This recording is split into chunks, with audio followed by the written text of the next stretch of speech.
ప్రజల చేత ఎన్నికయ్యేటటువంటి సందర్భంలో మనం ఎంత ఒద్దికగా ఉన్నామో అదే ఒద్దికగా ఉండాలి. మన మీదన తీవ్ర స్థాయిలో దాడి జరుగుతున్నప్పుడు కూడా వినమ్రంగా సమాధానం చెప్తూ ఉంటే గనక వాళ్ళ పట్ల ఆ విలువ ఉంటుంది. అలా కాకుండా కేజ్రీవాల్ విలువని తనకి తానుగా దిగజార్చుకోవడమే ఢిల్లీ ఓటమిలో ప్రధానమైనటువంటి కారణమైంది. ఒక హిందువులని అవమానిస్తూ ముస్లింలను పొగుడుకుంటూ అదే సందర్భంలో దీపావళి లాంటి పండగలను కూడా నడవనివ్వకుండా చేసినటువంటి దుర్మార్గం. అదే సందర్భంలో కాశ్మీరీ హిందువుల్ని అవమానించడం దగ్గర నుంచి ప్రయాగరాజ్ కుంభమేళా దాకా అవమానిస్తూనే ఉంటాడు.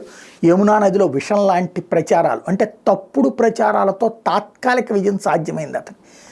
కానీ లాంగ్ రన్నింగ్లోకి వచ్చేటప్పటికి ఆ తప్పుడు విషయాలు ఇప్పుడు తనని వెంటాడిని. అదే సందర్భంలో పరిపాలనలో అద్భుతమైనటువంటి పాలకుడిని అని చెప్పుకున్నటువంటి వ్యక్తి తన పాలనా పటిమ కరెక్ట్గా లేదన్నటువంటి ప్రజలు ఇచ్చినటువంటి తీర్పుని బట్టి తేలుతోంది. ఇంతకంటే అవతల పక్కన ఫేస్ కూడా లేకుండానే అతన్ని ఓడగొట్టారంటే, అంటే కేజ్రీవాల్కి సమవుజ్జి అన్నటువంటి వాడిని బీజేపీ చూపించలేకపోయింది. అయినా కూడా అతన్ని ఓడగొట్టారంటే వ్యతిరేకత అన్నటువంటి ఆరంభమైతే దాన్ని అదుపు చేయడం కష్టం అన్నటువంటి విషయం స్పష్టమవుతోంది.